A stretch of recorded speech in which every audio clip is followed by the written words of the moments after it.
Hello, and welcome to Aldente Rigamortis. I'm Review Cultist. I'm Mikey, the E stands for evil. And I'm the gamer in yellow. And we're here to discuss those internet stories, most creepy and most pasta, and be critically silly doing it. And tonight we have, continuing with our Reddit Nosleep Vember series, The Thing in the Basement is Getting Better at Mimicking People, Part 2. Or Big Bamp 2. Yes. Which is my short form of it, stupidly. So just a quick thing. ThatExoGuy is by ThatExoGuy on Reddit Nosleep. And as I said last week, it was a nominated nominated story of this year. Actually, slightly off. It was I pulled it from the nominated listings on Reddit Nosleep from December 2021. So I was like slightly off. It was like a month off from being 2022, but it's close enough. Yeah, and it was a runner-up for that year, or for that month. So it got beat out by My Dad Is a Chair. Wow. Yeah. I can't say I'm not curious. We might have to do My Dad Is a Chair at some point down the road. Man, just title wise, it sounds so much worse. I know. I mean, like, and I was like, I remember I was complaining, but I was like goofing last time about like how half of these are like my wife, but like I named off like at least a handful that were literally just called like my wife stares at me from behind corners and furniture. It's gone from weird to terrifying. Like that's a story. Yeah. Like that's a Reddit Nosleep story. Also the longest goddamn thing ever. Though not as long as I was hired by Disney to cut the hair of the It's a Small World dolls because their hair grows yearly. I'm really curious, what is the longest title on Nosleep? One day I just saw it's like I'm a forensic psychiatrist working with the criminally insane. Period. I think my latest patient might be telling the truth. Period. It's a 2-sentence title. It has periods in it. What the hell? Oh God. In 1975, I had to film a documentary at a military facility in the USSR. The videotapes contain disturbing footage. They should not be multi-sentences. And then there's ones that are just like down the drain. Or even this one's like, I'd say this one's like, appropriate. I'm an FBI agent, period. This case will haunt me, period. But yeah, so before we slip too far down the rabbit hole that is the Reddit Nosleep nominated stories, let's go back to what we're actually covering today, which is ThatExoGuy. Yes. And so The Thing in the Basement is Getting Better at Mimicking People, Part 2. It's by ThatExoGuy. And you can check it there on Reddit Nosleep. Or you can listen to us and make your judgment calls from our recommendations and such. It's up to you. And let's start with our initial recommendations. I'm gonna partially recommend this one right now. Yeah. I am also partially recommending. I am also partially recommending this one. Wow. All right, let's dive into why we gave those recommendations. But first, with the rundown. So Clancy must keep an eye on his half-sister Sarah, whom he suspects is the mimic from the previous part, for the next few days before Detective Marcus arrives back on scene. Clancy and the detective have managed to convince Sarah to stay at the house until the detective arrives, so that they can settle the whole being dead thing with the authorities. All the while, Clancy is trying to suss out if his sister is in fact the mimic or his human sister. He's playing real life Among Us right now. Yeah, basically. Mm-hmm. That night, Clancy goes to sleep, but not before setting up his own recording in case something happens with Sarah. However, Clancy doesn't seem to find anything the next morning initially. We'll get back to that, though.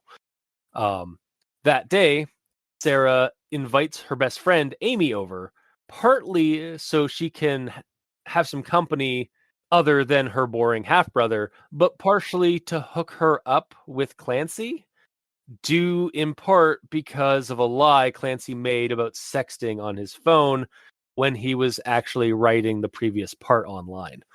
Mhm. While Sarah is preoccupied in the kitchen, Clancy gets right to the point with Amy about hooking up. No, sorry. About Yeah, it's a different Sarah. story. I didn't read that one. Yeah. No, about Sarah and the thing in the basement. But Amy seems adamant that the whole thing is due to Sarah being mentally ill and needing help. Apparently, Sarah has been at her place all this time. She tells Clancy that they will talk about this later when Sarah isn't around, as Sarah comes back into the room. Clancy then goes outside under the cover of getting some fresh air while really going to contact Marcus to find out what to do. While doing so, he discovers that the recording he made the night before is in fact way shorter than it should have been, and realizes that Sarah picked it up in the night and turned it off. What does all this mean? We'll have to find out next time in part 3. So, without further ado, everyone tolerates the Grammar Inquisitions! At this point, That one came out of nowhere. I almost wasn't prepared for that energy. hey, I gotta keep up the little bit, the SNL bit. Indeed. So, my first one here is actually some dialogue. Those are amazing news, Marcus said. What? I know Marcus is in a bit of a kerfuffle by the situation. Also, this is dialogue. But I think it should be, that is great news. Or that is amazing news, not those are amazing news. It's plural newses, even though there's only one thing that was said, I think. Yeah. Yeah, so yeah. Oh, I think what happened was, like, why I got kind of confused maybe is like because news has an S at it, so it made it sound like it's plural, but like that's almost like that's almost like a computer problem, or somebody whose English isn't their first language sort of problem kind of thing. Because like, even if I told you two things that were news and amazing, you still wouldn't respond that way. No. Because I know the context of like how that S is doesn't make that mean a plural in this situation. Mm-hmm. But that's how I'm trying to like explain like why I feel that typo was made. But yeah, it could also just be a simple typo that when they wrote it. So yeah. And on to my next and last one. I wanted to sigh of relief at his quick thinking, but I abstained.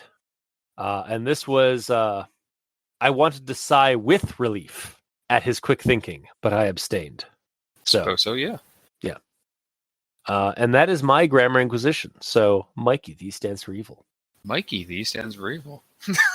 Calling Mikey, the E stands for evil. Sorry, didn't realize I was muted.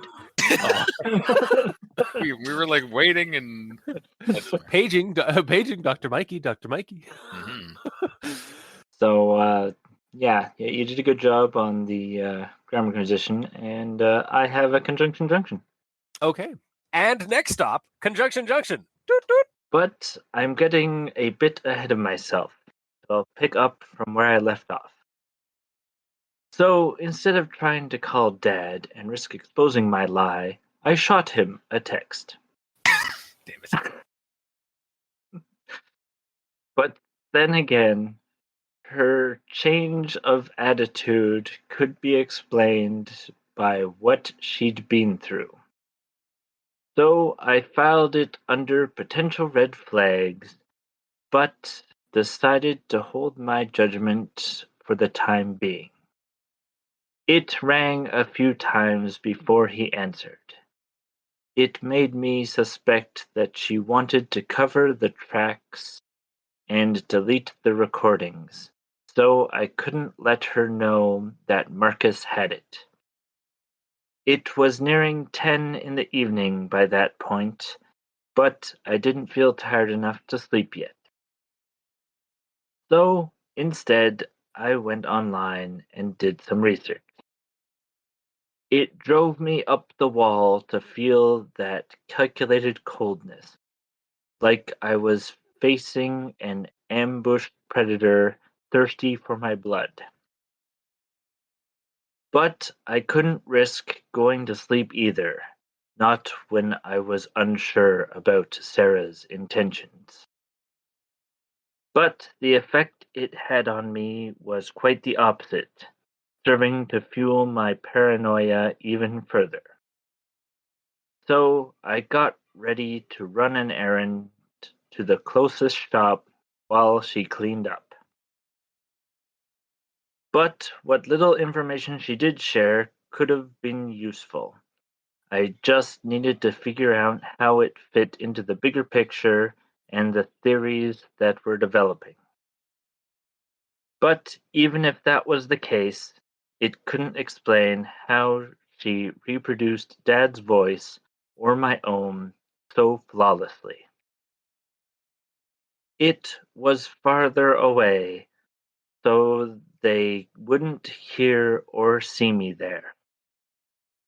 But I paused when I saw last night's recording still on the screen. So I opened the texting app and navigated to our conversation, yet to my utter stupefaction, I found it blank.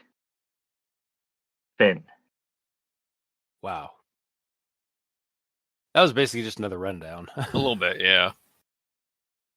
There's a lot of it. Yeah. A lot of butts. I was noticing more butts than ands and such like that. Mm-hmm. Yes. Sorry if I chimed in with that I shot him thing. If someone has a note on that, remove my little quip about that. I mean, to be fair, Mikey, it sounded like Mikey was baiting you for that. Yeah, really. Like that it little sounded delay. like yeah. Totally baiting. Indeed. You're a master of that. Anyways, for those Thank for those you, unaware, gamer. For those unaware, Mikey does these strings of sentences to highlight all the sentences in a story that start with words that they shouldn't, like its, ands, or buts, because there's always better words. Indeed. But I suppose next up is gamer. It is me. You got one of mine, but I got one more. Ooh. The two very awkward. Okay, yeah. Sorry, out of context, this seemed really weird just reading it. Two very awkward fish that didn't know how to get a conversation going, which were bad news for me. Shouldn't it be which was bad news for me? Yeah. Yes. Reading that out of context, I'm like, wait, what fish were in this story? I don't remember. Well, yeah, they're using like fish out of water sort of like analogy, yeah. Yeah, but again, write it out of context. Yeah, of course. Much like like the conjunction junctions and such. Indeed. And its stories. That's all I got for grammar. Wow. Okay. Because you got my. I mean, yeah. Aside from like, there's only so let's count it. Like only 3 typos really, plus a bunch of conjunction junctions in a story that's about 10 pages long. Yeah. That's actually not bad. Mm-hmm. But let's move on to actual thoughts. So non-grammar stuff that we noted while we were reading the story, like for plot holes and such like that. Better or for worse? Yeah. Well, before we continue, did we mention italic? I wasn't going to. I'm sorry. Yeah, there's some words in here that are italicized. Where? Where? Love that. It's just like, where? Scanning. Anything. So it's actually in dialogue. So non-italics, just keep tabs on her. If anything comes up, and I mean, and then in italicized, anything, and italicized, let me know. I'll rely on you to keep me informed. Can I do that? That's Marcus talking to Clancy. Honestly, that italics should really just have been all capped. Yeah. Like, and I mean anything. especially with how much emphasis he's putting on it. Yeah. Yeah. And then later there's a some, not italics, thing italics. Something. God damn, I hate italics. They're just the worst. It really. I mean, yeah. I just like. All right, whatever. Like in this story, because it's like they don't serve really a purpose. I mean, I get the annotation, but if you miss it, it's no big thing. Yeah, exactly. Yeah. Yeah. Yeah. And then there's the stop with the bullshit already. I, italics, wasn't in italics a monster. So Yeah, wasn't, it was italics. And it's like it wasn't a monster. Yeah. If you catch it, it's better, but it makes the story better if you catch the emphasis, but without it, it didn't. That didn't make or break the story, is what I'm trying to say. Yeah. Mm-hmm. And like again, it just goes on our whole thing of like italics, like the way they are formatted are just the worst. Yeah. For at least our eyes. I don't know. Put down in the comments if you think that italics are God's green earth, and you know if you're wrong. Yeah. I mean, we could be wrong. But I mean, we could be wrong. We're wrong to somebody, I'm sure. Yeah. I'm sure the entire purpose of italics is this exact thing. Yeah, but the way they're formatted half the time in fonts, it's hard to catch sometimes, as this show has shown. 2 to 3 of us usually end up like missing it. Yeah, they got to skew the heck out of them. Yeah. Like like follow Michael Jackson's like instructions. Just lean right into that. Yeah, he is true italic in that mode. Yeah. Yeah, he goes full italics. Mm-hmm. You always go full italic. All right. So now I suppose we'll move on to the actual thoughts. I suppose. Mm-hmm. Of our story. I'm going to start with this one here. We took a few more sips of our cups, but something seemed to bother her. She stared into her coffee intently, her brows furrowing as if she debated internally over something. You said you said that you buried me, that you thought I was dead. Or no, you said that you buried me, that you thought I was dead. What's that all about? Did you declare me missing or something? Was it an empty casket? Was it an empty casket? So, crazy idea. What if Sarah did kill the mimic in the basement that night and then ran off, right? Mm-hmm. Only to be attacked and body snatched by another mimic familial with the first one. Wow. So no one expects the second mimic. Yeah. So now she, the new mimic costumed as Sarah, is here searching for the first one. And that's why she's curious / worried about the remains of what they buried. It's a false flag operation is what I'm saying. Wow. Like, her concern here is genuine, but not because she's Sarah, but because she's another mimic that was familial to the mimic that died. That would be hilarious if that was the case. It would. Yeah, I'll move on to the next one thing here, though. Another thing I needed to lie about, and possibly another attempt at deceit on her part. I made note of it as I thought of an answer, filing it away with the rest of the evidence that was building up. So this is like right after like that question that Sarah proposed about like, was it an empty casket and such. And all my comment here is secrets and lies. This part is full of it, for better or worse. I mean, yeah, literally everyone. Like this whole thing is just like all about like kind of building a kind of a paranoid conspiramid. Conspiramid. Yeah, it's actually a term. That's awesome. Like at least how like you build a conspiracy is like you start with the guy at the top and then you start webbing down into a pyramid like shape. Yeah.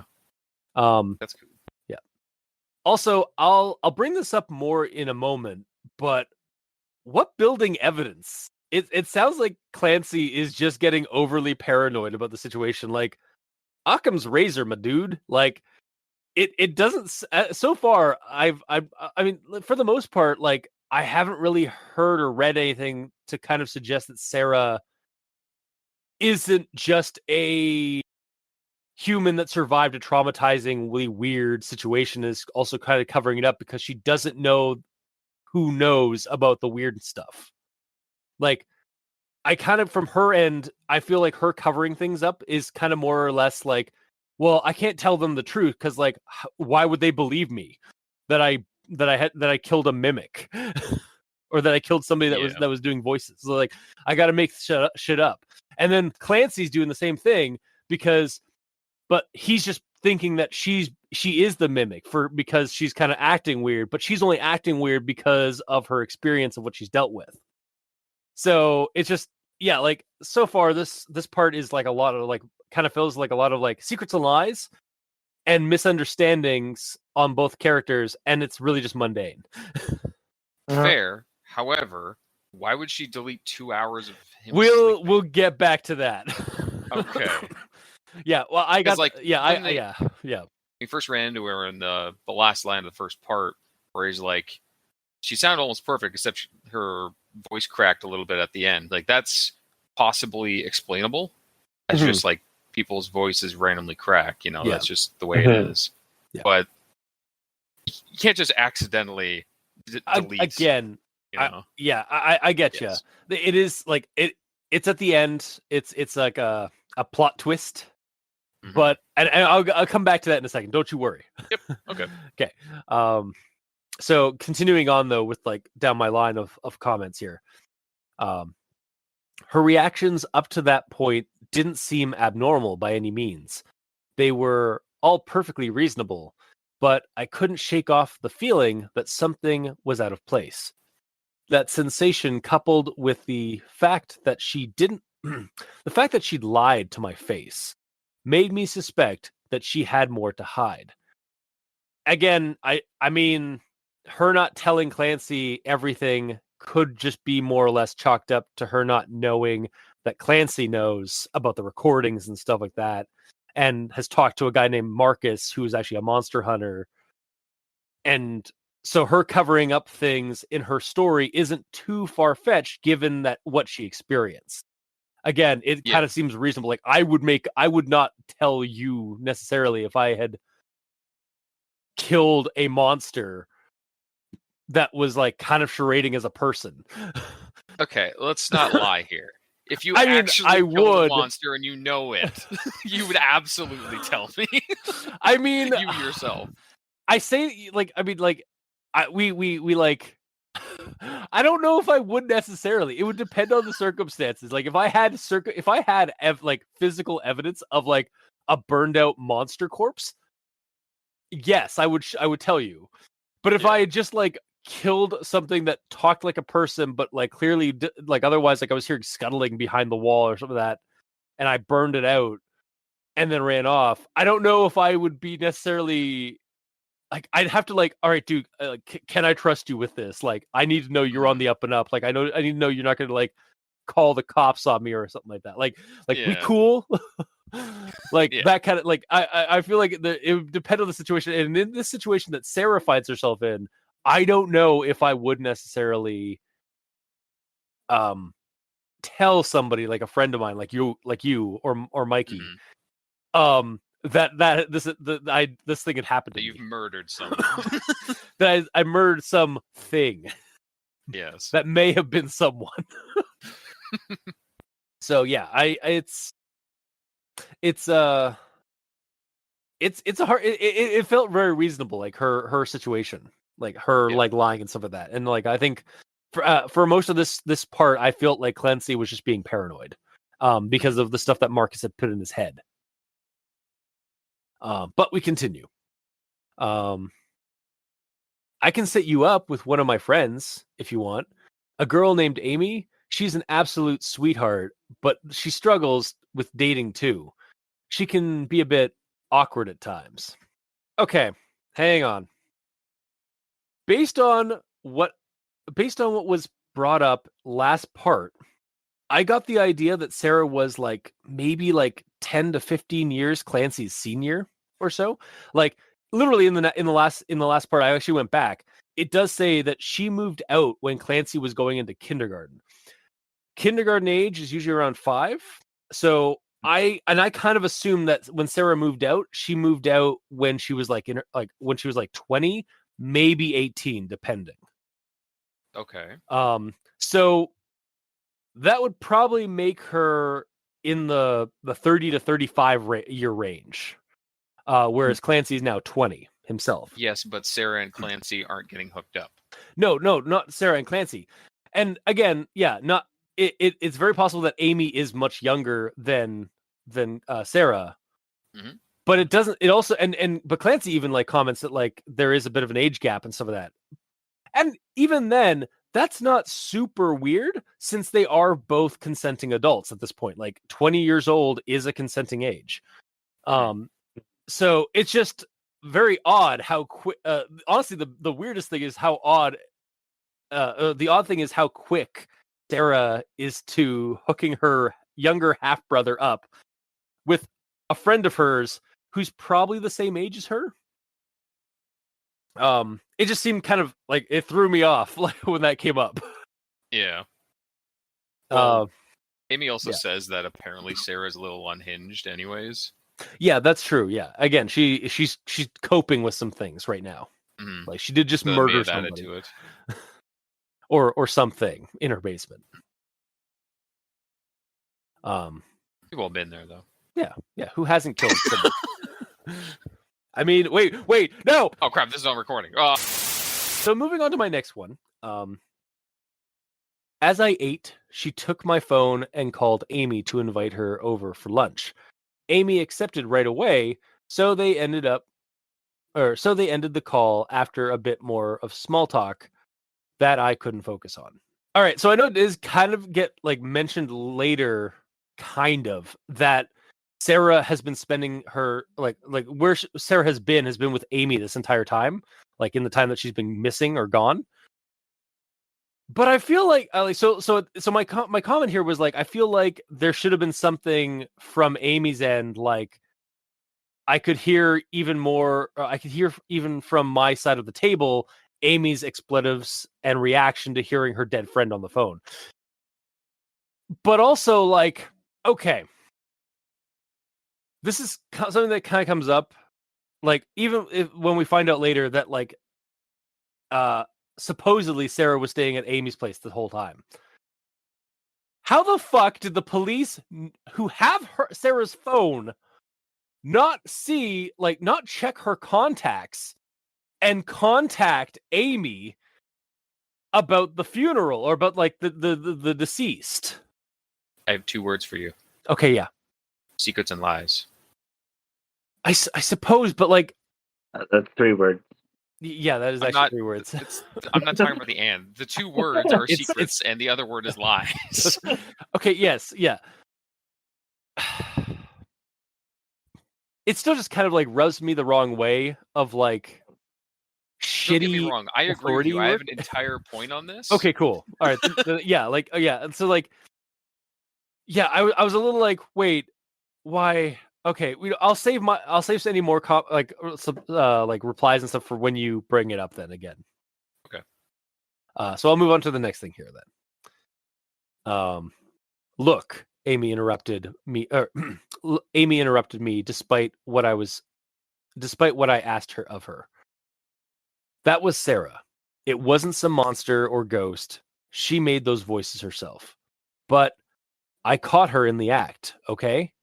Amy insisted, and the look in her eyes turned sharp. Amy's another mimic? Maybe? I don't know. Maybe? Yeah. Possible. And then the next thing here. Oh yeah, basically this is like my actual comment apparently I had of like Amy, like Sarah being at Amy's the whole time. Yeah, I'll say again. I'll save any more comments of that for when your spot there, gamer. Okay. So my last thing here is actually the ending thing. It's like Marcus needed to know about this, and I needed guidance on how to proceed. But but he wouldn't pick up. So I opened the texting app and navigated to our conversation. Yet to my utter stupefaction, I found it blank. Dun dun. Wait. Okay. So I could buy that Sarah could stop the recorder that night. Like if she came downstairs and was like, and saw that the phone was there and that it was recording something, I could buy that on the Surface screen, she could hit the stop button for the recording. But how did she get past the phone password that Clancy just switched? Okay, there's an easy explanation here. Okay, yes, please. Because I was curious about this because I was like, I'm pretty sure you can't bypass I'm pretty sure you can do some like surface level apps with a password on, but you can't like open up a phone necessarily with a when you don't have the password. Like, how can you get past the lock screen, basically? So, Tech Wizard Mikey, please. The Mimic can supposedly read minds. Son of a bitch, you're right. Yeah. I was thinking like, oh well, maybe she can mimic like his thumbprint because like on like, but like no, it's like maybe he doesn't have like a phone that has like a thumbprint like password thing, or it said specifically that it was a password, so it was like a number. But yeah, you just said that like you like it is brought up that the thing probably has like some kind of like telepathy. So how else does it get people's voices, right? Yeah. Yeah. Right. Okay, all right. You know what? That's not as bad as write so much. You're right often, all the time. It's yeah. If No. it is. Yeah. All right. Well, now that the wind has been ripped from my sails. Hell yeah. I mean, Mikey, you go. Wow. So, my first actual thought is about the coffee. Yep. It's a really weird way to make coffee on the stove. It's instant coffee. It doesn't say instant coffee.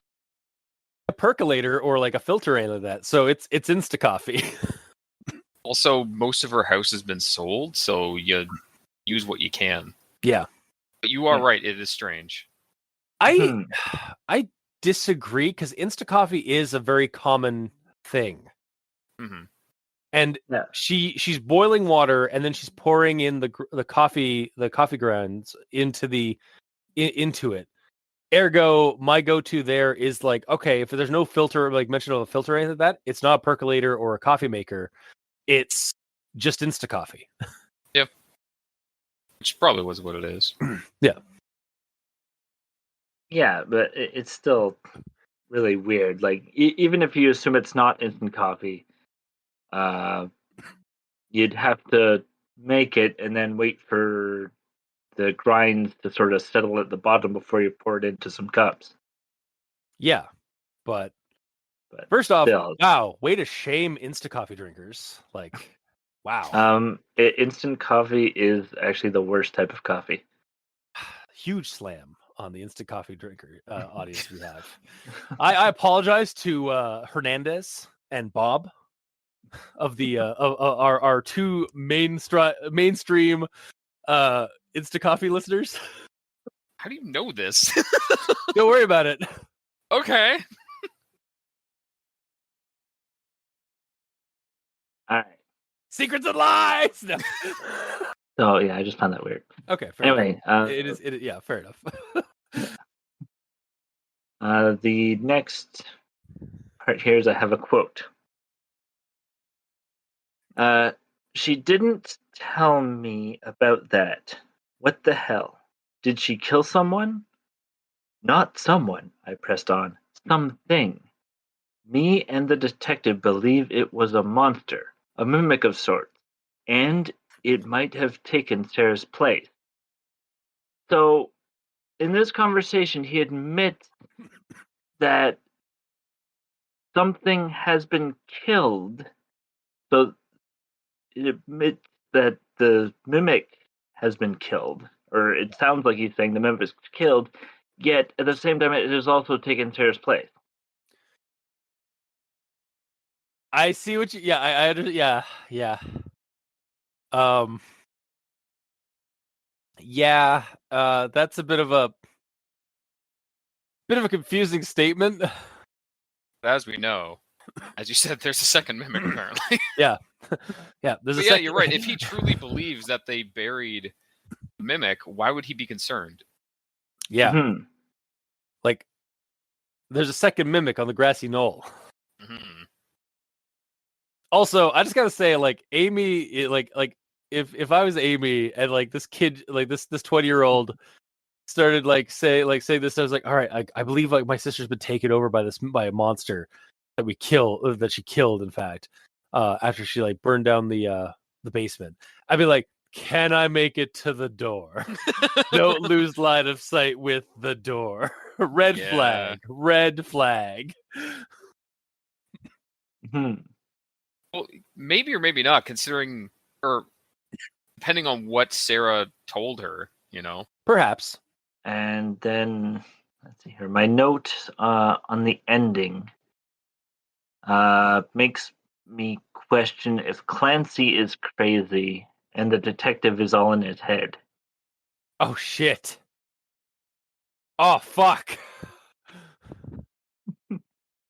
Damn it. That's actually like, I hate those kind of like tropes in horror movies because they're done far too often. But that's still pretty good for like an explanation as why like he's getting paranoid, he's hearing all this weird stuff. He's been staying at this house for a while. Like he's suffering. We know that he's kind of suffering from some kind of grieving period from the funeral and stuff like that. And the detective becoming this monster hunter does, even he says that it seems kind of far-fetched and stuff like that, but he's like willing to accept it. Yeah, this could all just like the detective stuff could all be in Clancy's head. And when Sarah returns because of a mental break that she had and no one just realized like where she went and stuff, when she gets back, it could like, again, that could incite that whole that mental illness that we learned about last time, which was where you'd like think that a loved one is a doppelganger. Yeah. Mm-hmm. That could have triggered that in him. And wow. Dang. Yep. I'm just that crazy guy with the cork board of mystery with all the red strings everywhere.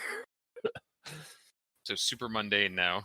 But like, yeah, super mundane and in a tropey horror way, but it's not bad. It's not a bad explanation for what's going on. Yeah. And then Amy is the only sane one.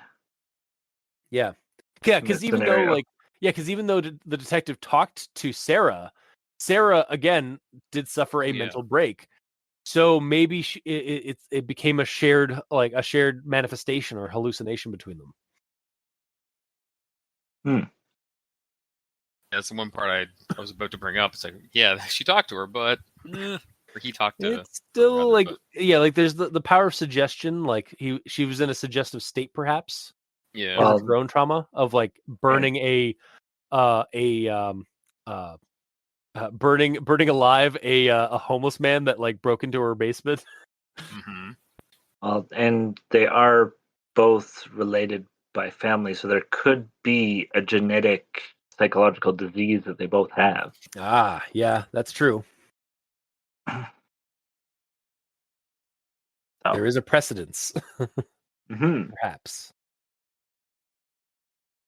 Wow.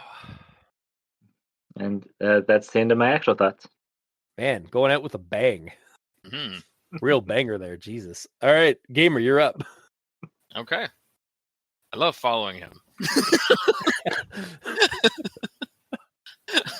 I'm like the new comedian going on after Jerry Seinfeld. It's like, oh. Yeah. Anyways, So, what's the deal with? I can't do this anymore. He walks the walk about. You just walk off. How about them Maple Leaves? They always lose. Anyways, What's the deal with that? All right, I'll just leave. Get the hell off the stage. this big hook comes out. Yeah. Anyways, so regarding texting Marcus about needing to find out if Sarah's a mimic or not, him doing that is straight up evidence for Sarah to find, which obviously she did because she deleted it. But at the moment, I'm like, you're straight up texting and leaving evidence literally for her to find right there that he knows that shit's going down. Because before it was all just through phone calls, which isn't recorded, but this is.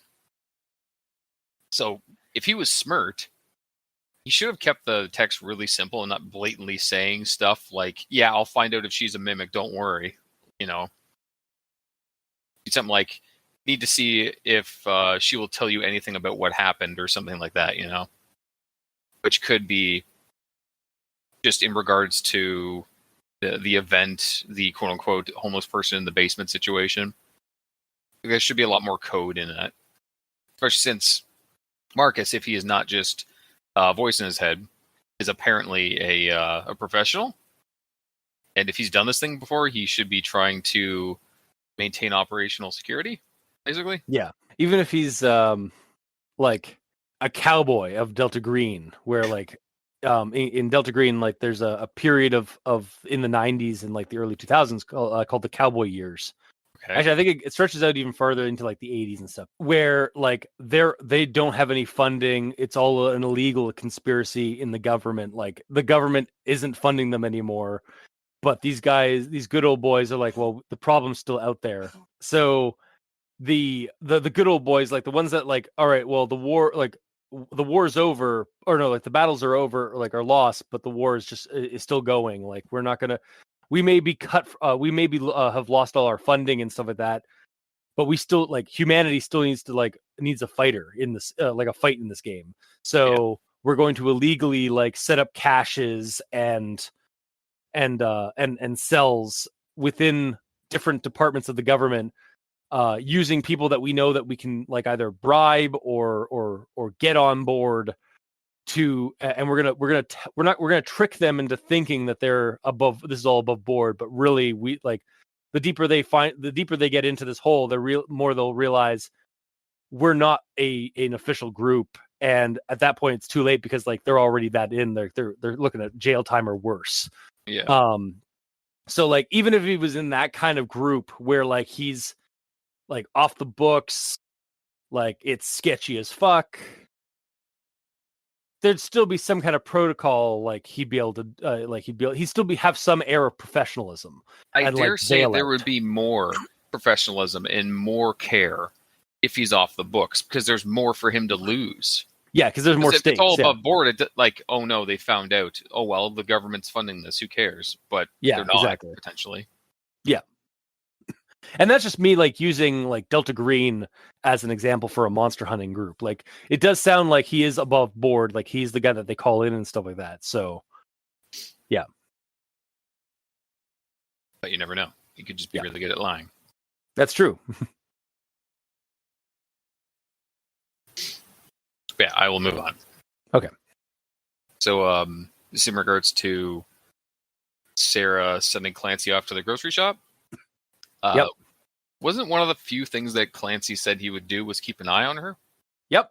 And then he just leaves for an extended period of time. Like, don't take your eyes off her. And what does he do? Immediately takes his eyes off her. Yeah. But like, what would he do in that situation? Call his dad to drop something off, but he wouldn't want his dad to see her. I mean, this came out in 2021, like December. Uber Eats is a thing.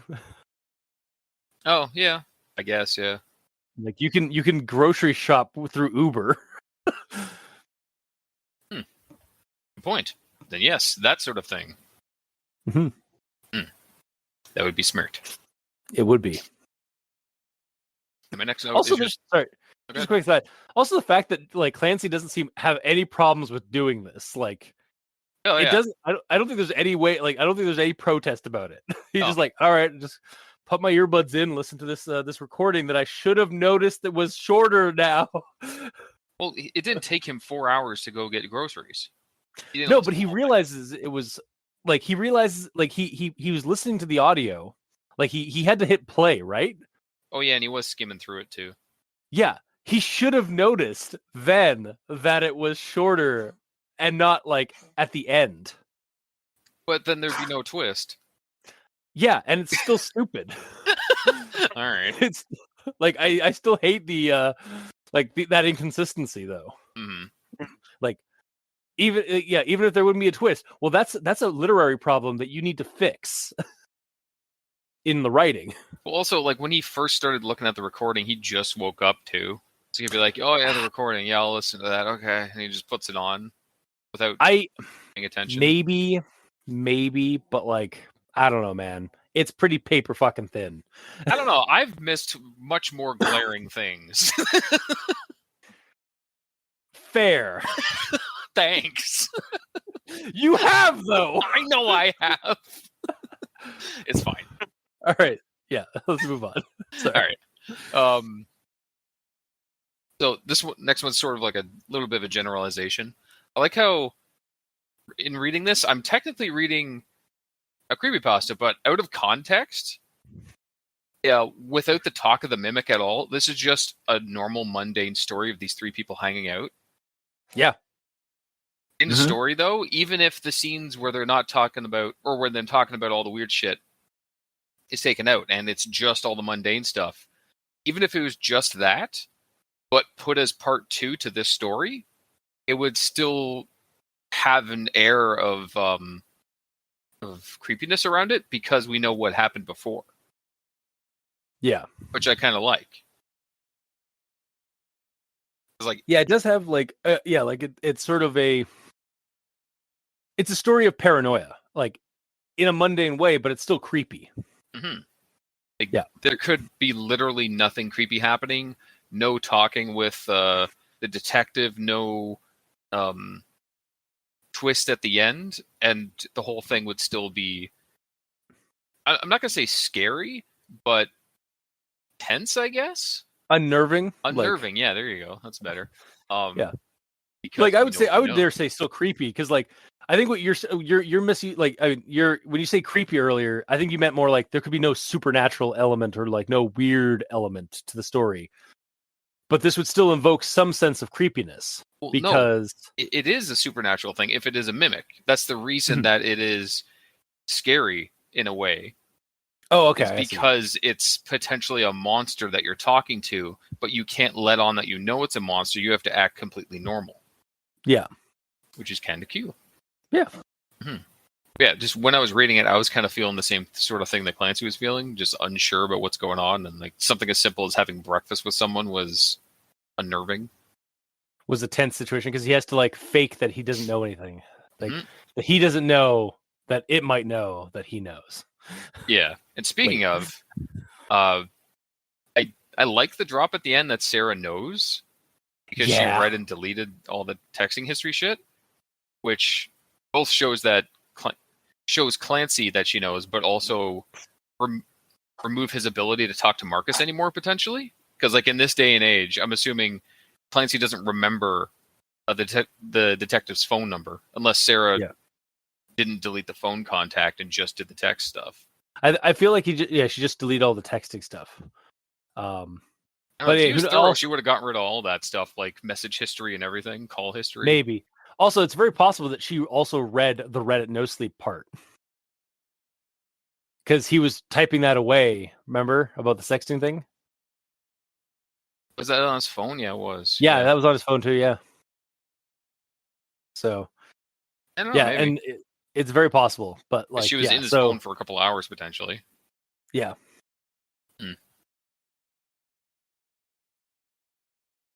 It is going to be interesting if the story does turn out that like Sarah and Amy are a mimic or are mimics. Mm-hmm. Like it was like kind of all like in cahoots, and like it was all like pre-planned and stuff like that. Yep. Because like she kind of has to be now, because if she did go through her brother's phone and she's just a normal person that's freaking out a little bit, but normal, and she read all that stuff, wouldn't she approach Clancy about that in the morning? Yeah, it is very peculiar that like she didn't do that. Especially the way she's been acting, like she's been very like unless again like it's part of her mental break, like she's just like she got rid of that, and then like that over the night she kind of like flipped a switch again. I don't know. It's harder now to kind of just like push it all away as Clancy being paranoid. Mm-hmm. She's just trying to cover everything up and not think about it. So she's checking to see if he's thinking about it. Then, oh yeah, he is. Okay, I'm gonna delete that. Okay, moving on. Not thinking about it anymore. Yeah. Yeah. Possible. It is, but we'll have to see. And then my last note is in regards to Amy and Sarah, basically over the past few months. So Amy gets called over, and when she shows up, she gives like a casual hi and is introduced to Clancy. Like everything is completely normal. And when I was reading that, I thought that was extremely weird. Yeah. Because I know at the end of the first part, Sarah said that shit happened and she had to run away to a friend for a while. And that friend is Amy, I'm assuming. But does it say that she ran off to a friend's place? Yes. Okay. I didn't remember that. I had to go back after running into this section. I'm like, hang on. And then I read the end of the first part. Okay, yeah. Okay. I also was like not sure where she went. So like the fact that like, all right, so she's been at Amy's this whole time. Yeah. Yeah, I'm just curious how all this went down now. Like, for example, did Amy go to Sarah's fucking funeral? That's okay. So they again, like that's what I'm saying. Like the cops and like even before the Detective Marcus came in, the cops had her phone. I.e., and so they would have had like known like they would have done forensic science and checked like the phone numbers and like which ones were most like called. Like, oh, there's this person named Amy. Yeah. Like that's always getting like texts and stuff of that. By the looks of like skimming through some of the text messages, it's clear they're friends. We should contact this person to see if they have any information regarding Sarah, and also to inform them of the deceased. Like, did we get a location though? Because this might be in Durplin though. You know what? Honestly, we don't get a location. I was curious if this is in America or Canada or somewhere. We don't. I think it might be Durplin, buddy. Okay, that's fine. I do love Durplin. But yeah, in regards to all that, she's Sarah's best friend. Her parents, like her as in Sarah's parents, would have told Amy that Sarah died. Sarah's dad would have, because remember, the mom died like much earlier. Right. Regardless. Yeah. So three things could have happened here. Either Amy didn't go to the funeral at all, but that would put red flags on Amy that she's a suspect to what happened.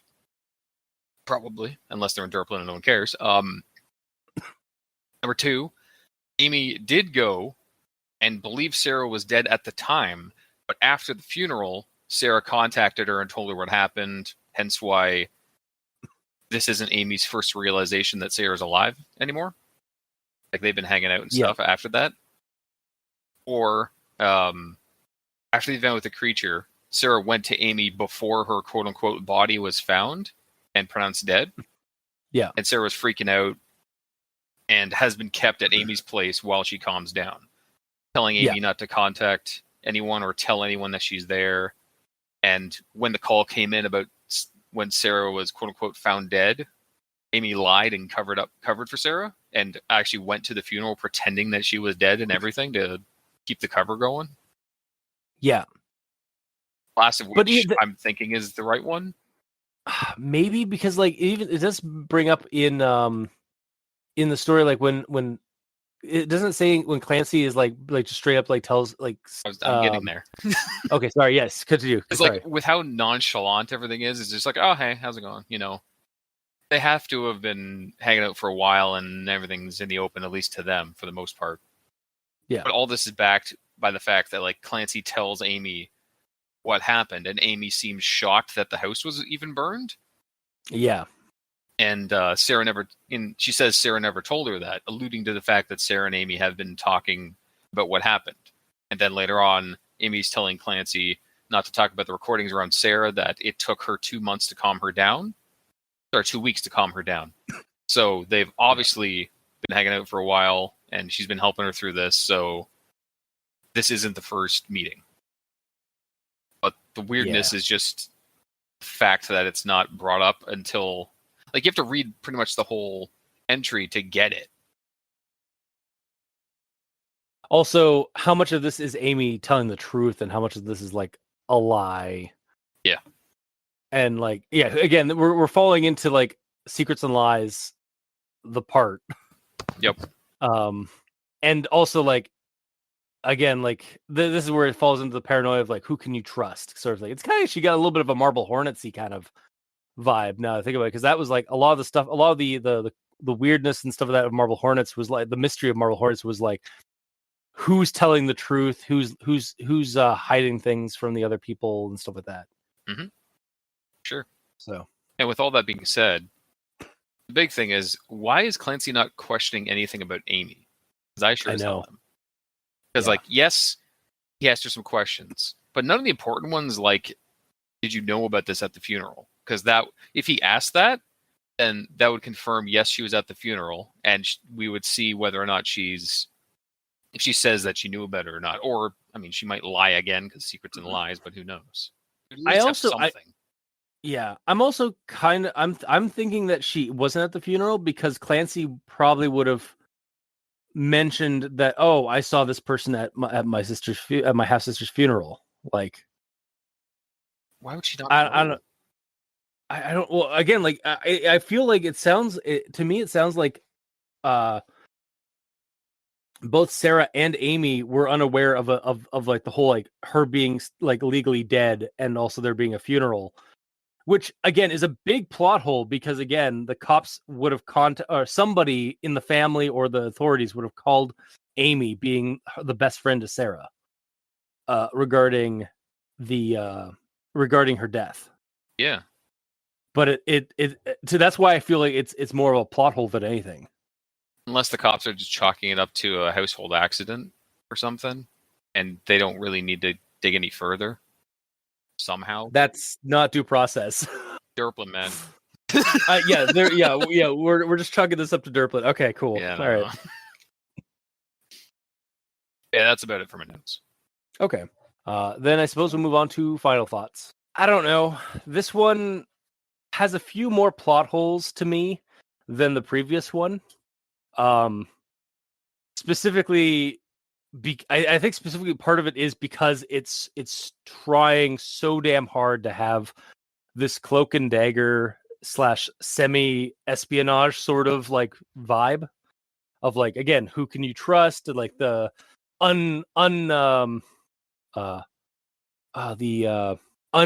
what's the word, the unbiased narrator, like unreliable, unreliable narrator. Thank you. The paranoia of like the whole situation, and like it's very interesting. Like I did enjoy, or I did find the read very interesting, and like trying to suss out the hints and like the jabs and like the secrets and lies and such like that. I'm still curious as to like what's going to happen and what's going to be revealed next. But overall, for me, the story actually drops a couple of pegs.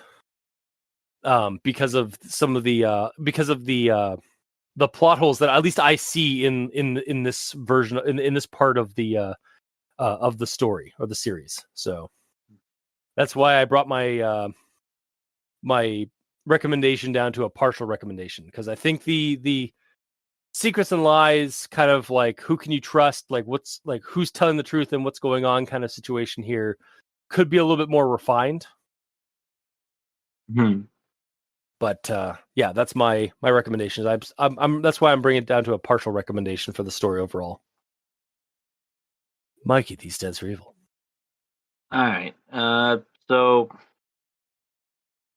going the mundane route, which is Sarah is not a mimic. She has mental illness, and Clancy is going crazy, or is crazy, and you imagine the detective, and for all we know, the fire in the basement could be imagined as well. It would be really funny if Amy just points out, it's like, what fire? The basement looks fine. Yeah. Well, and that was the biggest issue I had with the first part, which was how is this house still Yeah. standing? Yeah, you had such a problem with the like what is fire? Um, so with that, it like the fact that we potentially have some evidence that Clancy himself is crazy, um, that sort of makes this whole thing unravel. Yeah. Um, so for this story, going the mundane route, I give it a partial recommendation. And overall, for the series so far, I'm still on the partial low end recommendation. Okay, fair enough.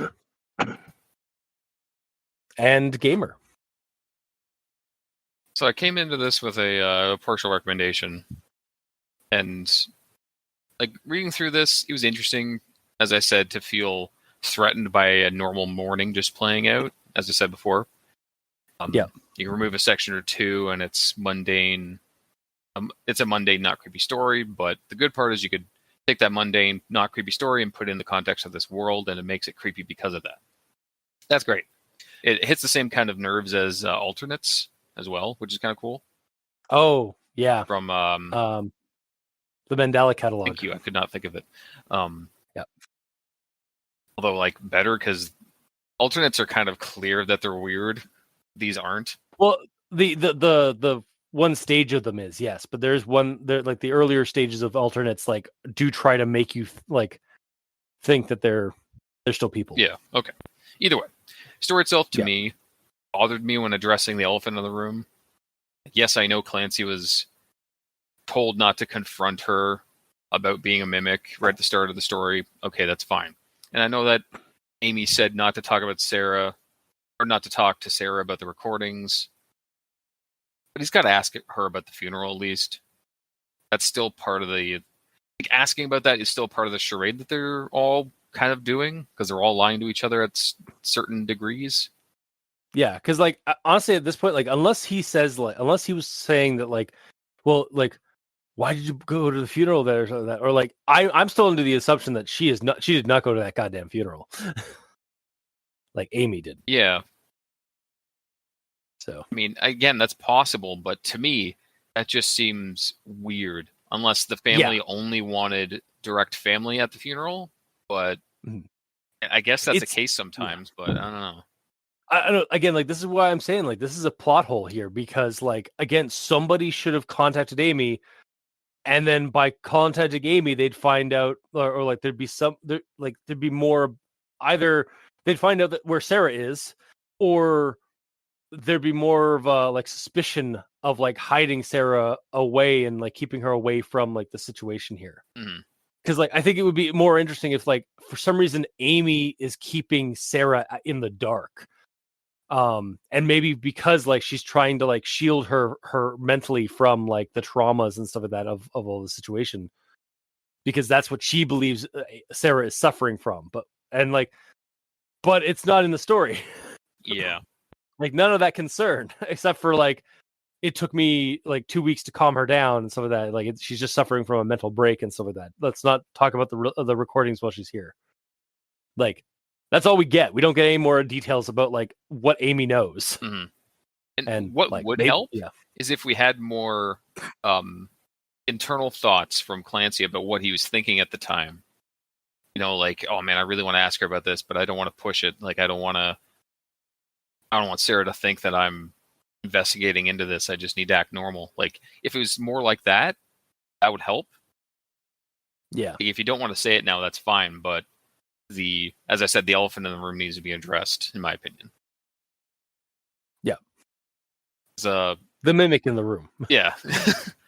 Around when Amy showed up, before I remembered that Sarah went to Amy, I was expecting Amy to have the same kind of reaction that Clancy did from first seeing Sarah again. Yeah. And I'm fine with Amy knowing, but it's the not addressing it that's really irking me about all this. Some of it was answered through the conversation, as I said, but Amy has to know that this is the first time that Sarah is out of her place, right? Because I'm assuming Amy has been at Sarah's place this entire time. Sorry, Sarah has been at Amy's place this entire time. But her being out in the open now isn't addressed like it's weird. They're just acting like this is completely normal.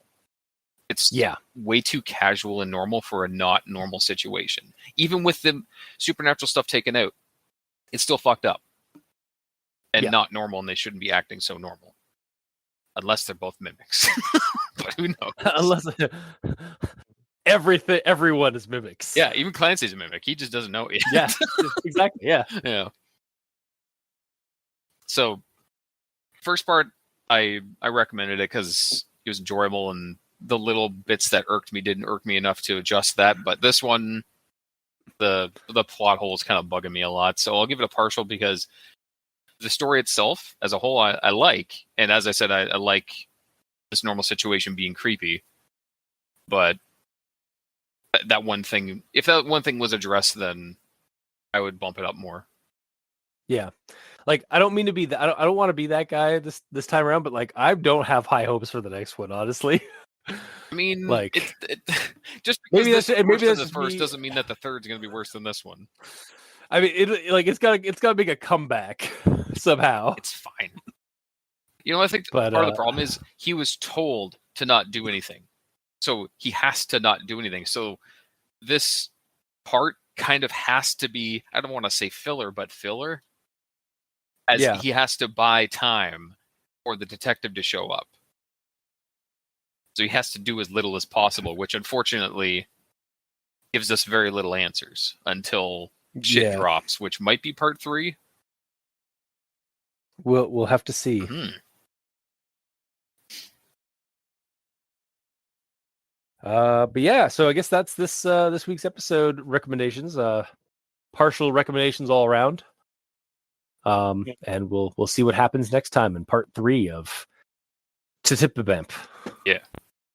Didn't Mikey say he didn't recommend this part? I think you said you partial recommended, right? Yeah, partial recommended. Oh, okay. Yeah. So that has been this week's episode. So if you like what you heard, or if you didn't, leave us a comment in the comment section below where this gets posted, whether it be on Podbean, Facebook, YouTube, or Tumblr. We're all on Twitter. Mikey is at the E stands for evil. The Gamer in Yellow is at the Gamer in Yellow, but without that W at the end because his name is very long. I don't have a choice. Yeah. And I'm at Review Cultist. You can also send us emails at aldenterigamortis@gmail.com. That's ALDENTERIGAMORTIS@gmail.com. Or you can also leave us suggestions for other creepypastas, SCPs, spooky things. You creep it, we'll peep it. Yeah! And if you'd like to help support our show financially, you can go to Patreon. Look up Al Dente Rigor Mortis and select the backer tier you'd like to support us at.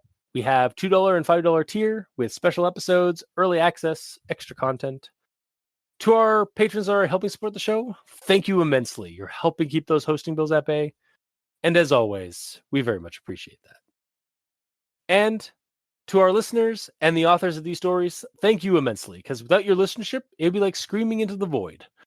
And without your authorship, without the stories that you write and have the courage to put online for people to enjoy and then serialize on Reddit, Nosleep and such, we really wouldn't have much of a show because we'd have nothing to talk about.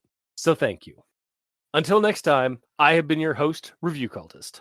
I'm Mikey. The E stands for evil. And I'm the Gamer in Yellow. And this has been Al Dente Rigor Mortis. Sleep well.